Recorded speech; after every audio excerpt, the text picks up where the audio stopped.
নির্বাচনের প্রচারণার মাঠে সবার আগে তারেক রহমান যে গুপ্ত শব্দখানা ছুড়ে দিলেন তা যেন কথার ছলে ছোড়া কোনো পাখির পালক নয়, বরং নিঃশব্দে উড়ে আসা তীর।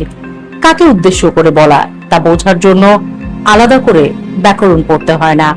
আমাদের এই উপমহাদেশে ইশারাই যথেষ্ট, বাকিটা শ্রোতার বুদ্ধির উপর ছেড়ে দেওয়া হয়।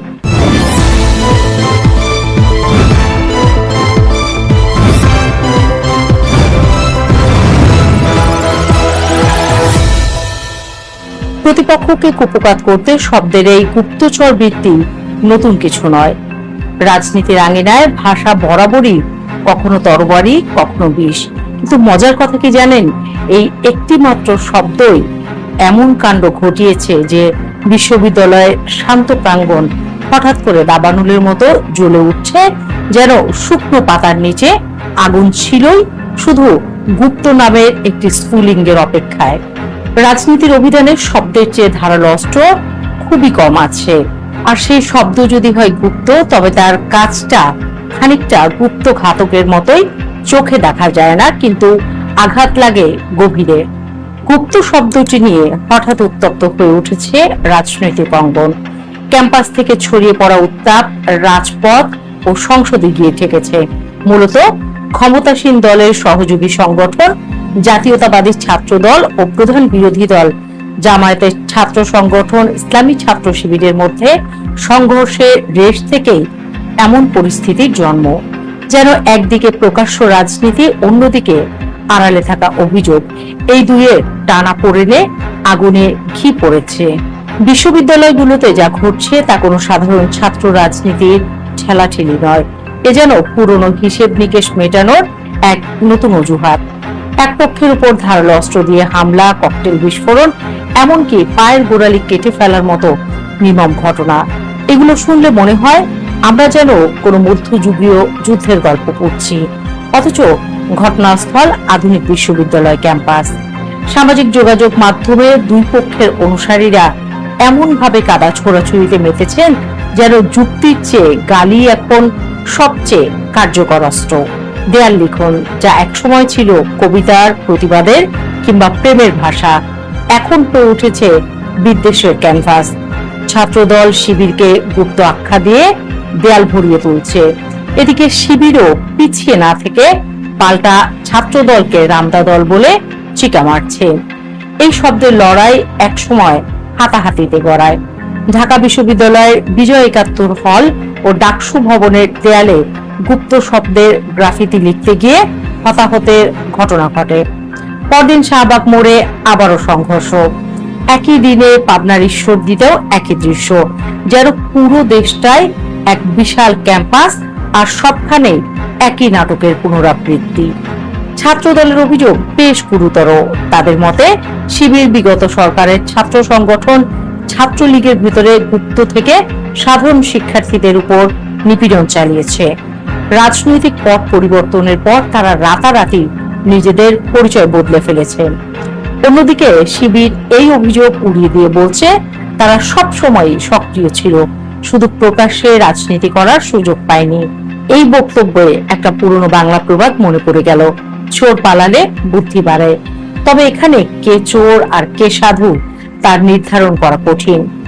যেখানে দুই দলই তাদের দলীয় কার্যক্রম তেমন চালিয়ে যেতে পারেনি, দুপক্ষই ছিল শোষিত। তবে আজ কেন হতে পারে এই অজুহাত দিয়ে সংঘর্ষ? এই বিতর্কে প্রশ্ন উঠছে, ছাত্র রাজনীতি আসলে কোন দিকে যাচ্ছে? সাবেক মিত্র দুই সংগঠনের এমন মুখোমুখি অবস্থান কি নতুন কোন সংকটের ইঙ্গিত দিচ্ছে? সিনিয়র সাংবাদিক মাসুদ কামাল বিষয়টিকে বেশ সরলভাবে ব্যাখ্যা করেন। তার মতে একটি শব্দকে কেন্দ্র করে এমন সংঘর্ষ হওয়া অযৌক্তিক।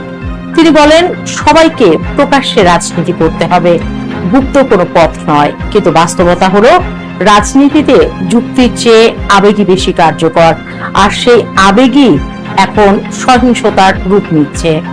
চট্টগ্রাম সরকারি সিটি কলেজে যে সংঘর্ষের সূত্রপাত তা যেন এক স্ফুলিঙ্গ, যা থেকে দাবানল ছড়িয়ে পড়েছে। ছাত্র রাজনীতি নিষিদ্ধ লেখার উপর গুপ্ত শব্দ বসানো। এই ছোট্ট পরিবর্তনই বড় সংঘর্ষ ডেকে আনে। সেখানে আহত হন অন্তত 20 জন।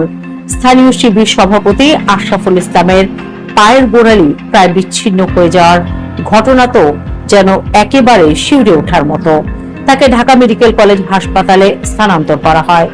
ভিডিওগুলো সামাজিক মাধ্যমে ভাইরাল হয়েছে, যেখানে দেখা যায় রাজনীতি আর যুক্তির সীমা পেরিয়ে সহিংসতা কিভাবে নিত্যদিনের দৃশ্য হয়ে উঠছে। গোয়েন্দা সূত্র জানায়, সংঘর্ষে জড়িতদের মধ্যে ছাত্রদল নেতা মির্জা ফারুক ও জামায়াত সমর্থক মোহাম্মদ সাদেক হোসেন ছিলেন। অর্থাৎ এই সংঘর্ষ কোনো অজ্ঞাত শক্তির কাজ নয়, সবাই পরিচিত মুখ, পরিচিত রাজনীতি। এরপর যা হয়েছে তা যেন এক ডোমিনো ইফেক্ট। রাজশাহী বিশ্ববিদ্যালয়, জাহাঙ্গীরনগর বিশ্ববিদ্যালয়, কুমিল্লা বিশ্ববিদ্যালয়, শাহজালাল বিজ্ঞান ও প্রযুক্তি বিশ্ববিদ্যালয় সবখানে বিক্ষোভ, মিছিল, পাল্টাপাল্টি স্লোগান। গুপ্ত শব্দটি যেন এক ভাইরাসের মতো ছড়িয়ে পড়েছে, আর তার সংক্রমণ হচ্ছে দ্রুত। এমনকি পবিত্র সংসদও এর বাইরে থাকতে পারেনি। উত্তাপ গিয়ে ঠেকেছে জাতীয় সংসদে। সরকার দলীয় এমপি আব্দুল ওয়াদুদ ভুইয়া বিরোধী দলকে চক্রান্তের অভিযোগ করেন। পাল্টা জবাব দেন জামায়াতের আমির শফিকুর রহমান। তার বক্তব্যে স্পষ্ট ক্ষোভ, সংসদে এমন ভাষা ব্যবহার করা কি গ্রহণযোগ্য? স্পিকার অবশ্য কূটনৈতিক ভঙ্গিতে বলেন, অসংসদীয় ভাষা থাকলে তা এক্সপাঞ্জ করা হবে। কিন্তু প্রশ্ন হলো, ভাষা কি শুধু সংসদে শালীন থাকবে আর বাইরে আগুন জ্বালাবে? 2024 জুলাই আন্দোলনের পর রাজনৈতিক পথ পরিবর্তনের প্রেক্ষাপটে শিবিরের প্রকাশ্যে উত্থান ঘটে ঢাকা বিশ্ববিদ্যালয়ে। সাদিক কায়েম ও এস এম ফরহাদ নিজেদের পরিচয় সামনে আনেন, কিন্তু তাদের অতীত নিয়ে প্রশ্ন থেকেই যায়। ছাত্রলীগের সঙ্গে সম্পৃক্ততার অভিযোগ, গোপনে রাজনীতি করার অভিযোগ। ডাকসু নির্বাচনের আগে এই বিতর্ক চরমে ওঠে। ছাত্রদল সহ বিভিন্ন সংগঠন অভিযোগ তোলে, শিবির বিভিন্ন সংগঠনের ভেতরে ঢুকে নিজেদের স্বার্থ হাসিল করে। অন্যদিকে শিবিরের দাবি, তারা সব সময় সাধারণ শিক্ষার্থীদের পাশে ছিল, তাদের রাজনীতি ছিল বাধাগ্রস্ত কিন্তু বন্ধ নয়। এই দুই বয়ানের মাঝে সত্যটা কোথায় তা হয়তো ইতিহাসই একদিন বলবে। এই মুহূর্তে প্রশ্ন একটাই, একটি শব্দ কি এত বড় সংঘাত তৈরি করতে পারে? উত্তরটা সহজ নয়, কারণ এখানে শব্দটি শুধু শব্দ নয়, এটি একটি অভিযোগ, একটি পরিচয়, একটি রাজনৈতিক অস্ত্র। গুপ্ত মানে শুধু আড়াল নয়, সন্দেহ। আর রাজনীতিতে সন্দেহই সবচেয়ে বিপজ্জনক জিনিস। জাতীয় ছাত্র শক্তির নেতা বাকের মজুমদার শান্ত থাকার আহ্বান জানিয়েছেন, কিন্তু ইতিহাস বলে যখন রাজনীতি উত্তপ্ত হয় তখন আহ্বানগুলো খুব কমই শোনা যায়। ছাত্রদল নেতা নাসির উদ্দিন নাসির শিবিরকে গুপ্ত রাজনীতির জন্য দায়ী করেছেন, আর শিবির নেতা এস এম ফরহাদ ছাত্রদলকে অভিযুক্ত করেছেন ক্যাম্পাস অস্থিতিশীল করার জন্য। শেষ পর্যন্ত দেখা যাচ্ছে দুপক্ষই নিজেদের সঠিক মনে করছে, আর ঠিক এই জায়গাটাতেই সমস্যা শুরু। কারণ রাজনীতিতে যখন সবাই নিজেকে সঠিক মনে করে, তখন ভুলটা কোথাও না কোথাও লুকিয়ে থাকে, সম্ভবত সেই গুপ্ত জায়গাতেই। এখন প্রশ্ন, এই আগুন কোথায় গিয়ে থামবে, নাকি এটি আরো ছড়াবে? ইতিহাস বলে, আগুন কখনো নিজে নিজে নেভে না, তাকে নেভাতে হয়। আর সেই দায়িত্ব কে নেবে? রাজনীতি, প্রশাসন, নাকি সাধারণ শিক্ষার্থীরা? উত্তরটা এখনো অজানা। তবে এটুকু নিশ্চিত, গুপ্ত শব্দটি আর শুধু একটি শব্দ নয়, এটি এখন এক চলমান সংঘাতের নাম। যুদ্ধবিরতির ঘড়ি টিকটিক করছে। বুধবার মেয়াদ শেষ। পাকিস্তানের দ্বিতীয় দফায় আলোচনা আদৌ হবে কিনা সেটা কেউ জানে না। ইরান বলছে আলোচনার কোনো পরিকল্পনা নেই, আর ট্রাম্প সরাসরি বলে দিয়েছেন চুক্তি না হলে যুদ্ধ শুরু হবেই। ঠিক এই উত্তপ্ত মুহূর্তে হরমুজ প্রণালীতে ভারতীয় দুটো ট্যাঙ্কারে গুলি চালিয়েছে ইরানের গানবোট, এমন জাহাজে যাদের ইরান নিজেই আগে থেকে ছাড়পত্র দিয়েছিল। বিশ্লেষকরা বলছেন, মধ্যপ্রাচ্যের এই যুদ্ধের আগুন এখন আর কোনো নির্দিষ্ট দেশের সমস্যা নয়। হরমুজের সরু মুখ দিয়ে সেটা গিলে নিচ্ছে পুরো বিশ্ব অর্থনীতিকে।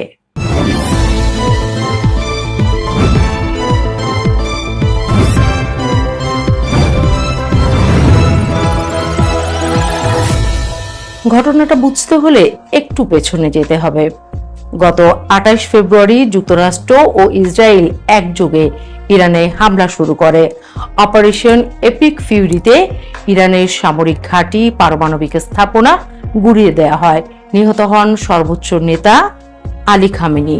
পাল্টা জবাবে ইরান ক্ষেপণাস্ত্র ছুড়েছে, ড্রোন পাঠিয়েছে আর প্রথম দিন থেকে বন্ধ করে দিয়েছে হরমুজ প্রণালী। প্রায় 40 দিনের সেই যুদ্ধের পর গত 8 এপ্রিল আসে সাময়িক যুদ্ধবিরতি। কিন্তু বিরতি মানেই শেষ নয়, এটা এখন আরো স্পষ্ট হয়ে যাচ্ছে। হরমুজ প্রণালীর কথাটা একটু বলা দরকার।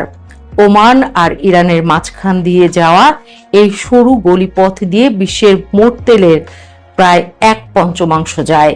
সৌদি আরব, ইরাক, কুয়েত, সংযুক্ত আরব আমিরাত, উপসাগরীয় দেশের তেলের মূল পথ এটাই। আন্তর্জাতিক জ্বালানি সংস্থা সম্প্রতি জানিয়েছে ইউরোপে মাত্র 6 সপ্তাহের জেট ফুয়েলের মজুদ বাকি। ইরান যুদ্ধের পর থেকে ট্যাঙ্কার যাতায়াত প্রায় 70% কমে গেছে।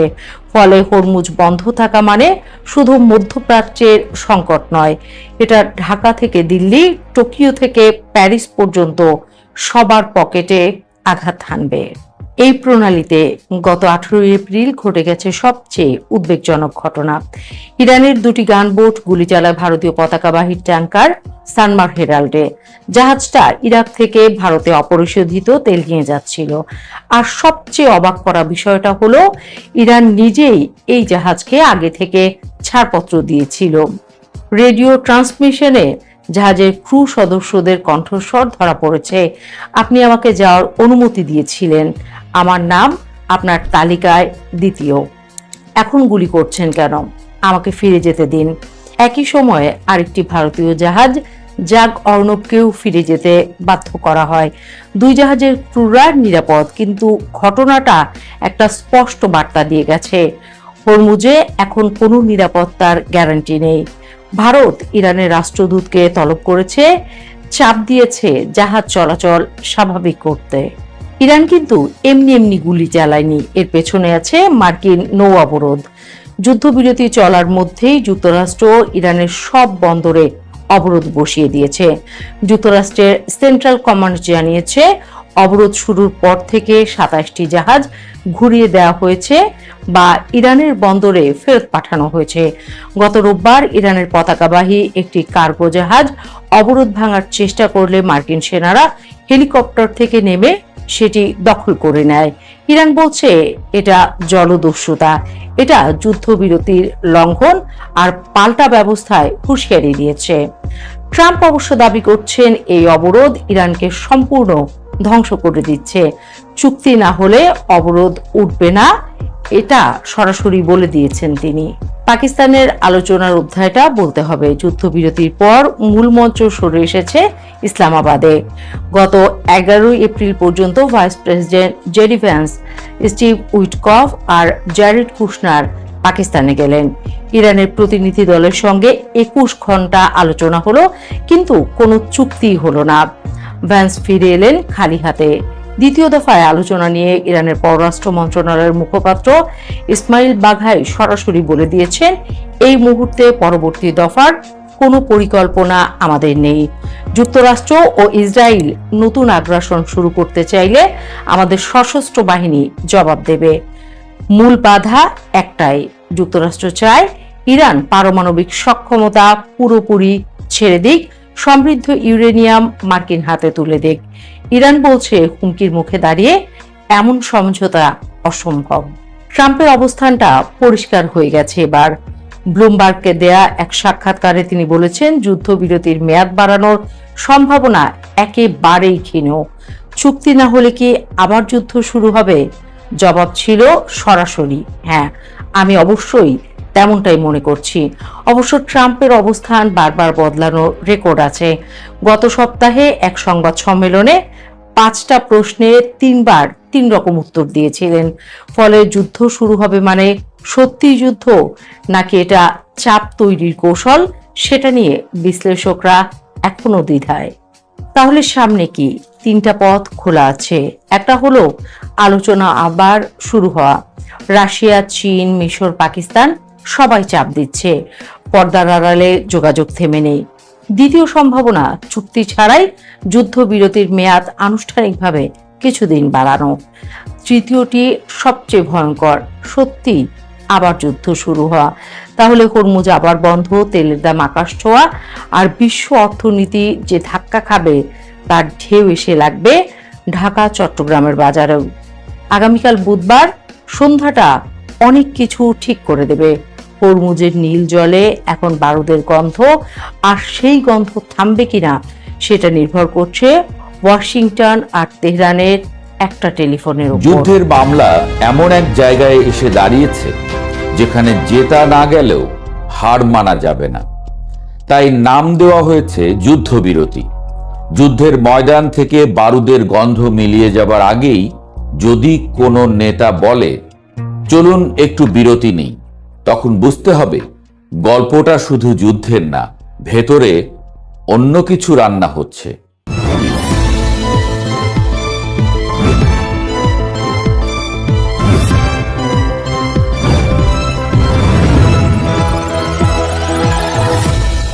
ডোনাল্ড ট্রাম্প হঠাৎ করে ইরানের সঙ্গে যুদ্ধবিরতি অনির্দিষ্টকাল বাড়ানোর ঘোষণা দিলেন কেন? শুনতে শান্তির মতো মনে হচ্ছে, কিন্তু বিষয়টা ঠিক শান্তির নয়। প্রশ্নটা সহজ, এটা কি কৌশল নাকি চাপ সামলানোর চেষ্টা? যুদ্ধের গল্প সবসময় কামানের গর্জনে শুরু হয় না, অনেক সময় তা শুরু হয় নিঃশব্দে, একটি পোস্ট দিয়ে, একটি বাক্যে, কিংবা এক টুকরো যুদ্ধবিরতি শব্দে। মার্কিন প্রেসিডেন্ট ডোনাল্ড ট্রাম্পের সাম্প্রতিক ঘোষণাটিও যেন তেমনই, একটু নরম, একটু ক্লান্ত, আর একটু কৌশলী। সামাজিক যোগাযোগ মাধ্যমে দেওয়া এক পোস্টে তিনি জানালেন, পাকিস্তানের অনুরোধে ইরানের সঙ্গে যুদ্ধবিরতি অনির্দিষ্টকালের জন্য বাড়ানো হয়েছে। যতক্ষণ না আলোচনার ফল বের হয় ততক্ষণ যুদ্ধ থেমে থাকবে। মজার ব্যাপার হলো, ইরান কিন্তু বলছে তারা এমন কোনো অনুরোধই করেনি। তাহলে প্রশ্ন ওঠে, এই যুদ্ধবিরতি কার জন্য, কার স্বার্থে? এই প্রশ্নের উত্তর খুঁজতে গিয়ে ইরানের বার্তা সংস্থা তাসনিম কয়েকটি ব্যাখ্যার সামনে এনেছে। প্রথম ব্যাখ্যাটি সবচেয়ে অস্বস্তিকর। যুদ্ধক্ষেত্রে কার্যত আমেরিকার ব্যর্থতা। ট্রাম্প কি তবে যুদ্ধে হেরে গেছেন? 7 সপ্তাহ ধরে চলা এই সংঘাতে যুক্তরাষ্ট্র তার সব সম্ভাব্য কৌশল প্রয়োগ করেছে, কিন্তু ফলাফল প্রত্যাশা মতো তো নয়ই, বরং ভালোই নাকানি চুবানি খেয়েছে। যুদ্ধের ময়দানে যখন জয় আসে না, তখন রাজনীতির ময়দানে যুদ্ধবিরতি নামক একটি সুন্দর শব্দ বের করে আনা হয়, যেন ছাত্র পরীক্ষায় খারাপ করলে বলে, আসলে আমি পড়িনি, ইচ্ছে করেই দিইনি। দ্বিতীয় ব্যাখ্যাটি একটু বেশি চতুর। যুক্তরাষ্ট্র হয়তো কৌশলগতভাবে বিভ্রান্তি তৈরি করছে। বাইরে থেকে বলছে আমরা থেমে গেছি, কিন্তু ভেতরে ভেতরে বা পরোক্ষভাবে হামলা চালানোর প্রস্তুতি নিচ্ছে। কিংবা তাদের আঞ্চলিক মিত্র ইসরায়েল সেই দায়িত্ব নিতে পারে। যুদ্ধের ইতিহাসে এমন নাটক নতুন নয়, এক হাতে ফুল অন্য হাতে ছুরি। তৃতীয় সম্ভাবনা আরো সূক্ষ্ম। যুক্তরাষ্ট্র হয়তো সত্যিই সরে যেতে চাইছে, কিন্তু ইসরায়েল এই সংঘাত চালিয়ে যেতে পারে। অতীতে যেমন লেবাননের ক্ষেত্রে দেখা গেছে, যুদ্ধবিরতির মাঝেও সংঘাত চলতে থাকে, অজুহাত তৈরি হয়, আর যুদ্ধ কখনো পুরোপুরি শেষ হয় না। চতুর্থ ব্যাখ্যাটি সমুদ্রের দিকে তাকায়, হরমুজ প্রণালী। যদি যুক্তরাষ্ট্র নৌ অবরোধ চালিয়ে যায়, তাহলে সেটি যুদ্ধের অংশ হিসেবে বিবেচিত হবে। আর ইরান স্পষ্ট করে দিয়েছে, অবরোধ থাকলে প্রণালী খুলবে না, প্রয়োজনে শক্তি প্রয়োগ করে অবরোধ ভেঙে দেবে। অর্থাৎ যুদ্ধবিরতি কাগজে থাকলেও বাস্তবে উত্তেজনা একই জায়গায় দাঁড়িয়ে থাকবে। পঞ্চম ব্যাখ্যাটি সবচেয়ে দীর্ঘমেয়াদী। যুক্তরাষ্ট্র হয়তো ইরানের উপর যুদ্ধের ছায়া ধরে রাখতে চায়। পুরো যুদ্ধ না, আবার পুরো শান্তিও না, এক ধরনের ঝুলন্ত অবস্থা। এতে ইরানের অর্থনীতি ও রাজনীতি অনিশ্চয়তায় থাকবে। কিন্তু এখানে একটা বড় পার্থক্য আছে। ইরান এখন হরমুজ প্রণালীর নিয়ন্ত্রণে আছে, অর্থাৎ বিশ্বের তেল বাণিজ্যের এক গুরুত্বপূর্ণ রাস্তায় তাদের হাত। তাই এই ছায়া যদি বেশি গাঢ় হয় তাহলে সেই পথ বন্ধ হয়ে যেতে পারে, যার প্রভাব পড়বে পুরো বিশ্বে। এতক্ষণ পর্যন্ত গল্পটা ছিল কৌশল, ব্যাখ্যা আর রাজনৈতিক ইশারার, কিন্তু আসল নাটক লুকিয়ে আছে আর এক জায়গায়, অস্ত্র ভাণ্ডার। যুদ্ধ শুধু সৈন্য দিয়ে হয় না, হয় গোলা বারুদ দিয়ে। আর সেই জায়গাতেই যুক্তরাষ্ট্রের অবস্থা কিছুটা চিন্তার। বিভিন্ন বিশেষজ্ঞ এবং পেন্টাগনের অভ্যন্তরীণ মূল্যায়নের সঙ্গে পরিচিত সূত্রগুলো বলছে, ইরানের সঙ্গে এই যুদ্ধে যুক্তরাষ্ট্র তাদের গুরুত্বপূর্ণ ক্ষেপণাস্ত্রের বড় অংশ ব্যবহার করে ফেলেছে। যুক্তরাষ্ট্রের গবেষণা সংস্থা CSIS এর বিশ্লেষণ বলছে, মাত্র 7 সপ্তাহে যুক্তরাষ্ট্র তাদের প্রিসিশন স্ট্রাইক মিসাইলের অন্তত 45% ব্যবহার করেছে। ভাবুন, একজন ধনী মানুষ তার সঞ্চয়ের প্রায় অর্ধেক খরচ করে ফেলেছে।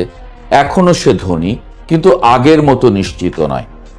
শুধু তাই নয়, ব্যালিস্টিক ক্ষেপণাস্ত্র ঠেকানোর জন্য তৈরি অত্যাধুনিক থার্ড ব্যবস্থার অন্তত অর্ধেক ব্যবহার হয়ে গেছে। প্যাট্রিয়ট সিস্টেমের প্রায় অর্ধেক ইন্টারসেপ্টরও শেষ। টমাহক ক্ষেপণাস্ত্রের প্রায় 30%, JASSM এর 20%-এর বেশি, আর SM-3 এবং SM-6 ক্ষেপণাস্ত্রেরও বড় অংশ ব্যবহার হয়ে গেছে। এই সংখ্যাগুলো শুধু পরিসংখ্যান নয়, এগুলো যুদ্ধের ক্লান্তির হিসাব। সূত্রগুলো বলছে এই তথ্যগুলো পেন্টাগনের গোপন নথির সঙ্গে মিলে যায়, অর্থাৎ এটা কোনো আন্দাজ নয়, বাস্তব। এখন প্রশ্ন, এই ঘাটতি পূরণ করতে কত সময় লাগবে? সেখানেও উত্তরটা খুব আশাব্যঞ্জক নয়। উৎপাদন বাড়ানোর জন্য চুক্তি হয়েছে ঠিকই, কিন্তু সবকিছু স্বাভাবিক অবস্থায় ফিরতে 3 থেকে 5 বছর সময় লাগতে পারে। কিছু ক্ষেত্রে 1 থেকে 4 বছরেই ঘাটতি পূরণ হবে, কিন্তু পূর্ণ সক্ষমতায় ফিরতে আরো সময় লাগবে। এর মানে দাঁড়ায়, আজ যদি আরেকটি বড় যুদ্ধ শুরু হয়, বিশেষ করে চীনের মতো শক্তিশালী প্রতিপক্ষের সঙ্গে, তাহলে যুক্তরাষ্ট্রের বর্তমান মজুদ যথেষ্ট নাও হতে পারে। একজন অবসরপ্রাপ্ত মার্কিন কর্নেল মার্ক ক্যানসিয়ান তো সরাসরি বলেছেন, অতিরিক্ত গোলাবারুদ ব্যবহারের কারণে পশ্চিম প্রশান্ত মহাসাগরীয় অঞ্চলে প্রতিরক্ষা ঘাটতি তৈরি হয়েছে।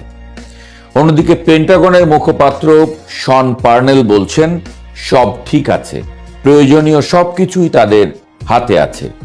এই কথাটা শুনলে মনে পড়ে, পরীক্ষার আগে ছাত্র বলে সব পড়া আছে। এদিকে পরীক্ষার ফল বের হলে বোঝা যায় আসলে প্রিপারেশন কেমন ছিল।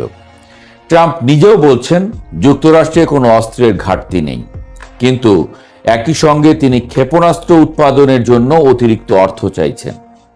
এই দুই বক্তব্য একসঙ্গে বসালে মনে হয় পুরো গল্পটা সোজা নয়, আর ট্রাম্প হয়তো এবারও মিথ্যাই বলছেন। এর আগে সামরিক নেতারাও তাকে সতর্ক করেছিলেন, দীর্ঘমেয়াদী যুদ্ধ অস্ত্র ভাণ্ডারে চাপ ফেলবে, বিশেষ করে যখন এই সময়ে ইসরায়েল এবং ইউক্রেনকে সহায়তা দেওয়া হচ্ছে। এদিকে মার্কিন কংগ্রেসেও উদ্বেগ বাড়ছে। ডেমোক্র্যাটরা প্রশ্ন তুলছেন, এত গোলাবারুদ ব্যবহার হলে ভবিষ্যতে প্রতিরক্ষা কিভাবে চালানো হবে? সিনেটর মার্ক কেলি বিষয়টিকে একদম সহজ করে বলেছেন, এটা শেষ পর্যন্ত একটা গাণিতিক সমস্যা হয়ে দাঁড়াবে। কত আছে, কত লাগবে, আর কোথা থেকে আসবে, এই হিসাব মিলাতে হবে। এই পুরো ঘটনাটাকে যদি এক লাইনে বলতে হয়, তাহলে বলা যায় যুদ্ধের ময়দান থেকে ট্রাম্প হয়তো পুরোপুরি পালাচ্ছেন না, কিন্তু ধীরে ধীরে পিছিয়ে আসছেন। সামনে এগোনোর শক্তি কমে গেলে অনেক সময় মানুষ বলে, আমি ইচ্ছা করেই থেমেছি। শেষ পর্যন্ত প্রশ্নটা থেকেই যায়, এটা কি কৌশল নাকি ক্লান্তি? সময়ই তার উত্তর দেবে, কিন্তু আপাতত যা দেখা যাচ্ছে তা হলো যুদ্ধের ধোঁয়া একটু পাতলা হয়েছে ঠিকই, কিন্তু আগুন এখনো পুরোপুরি নিভে যায়নি।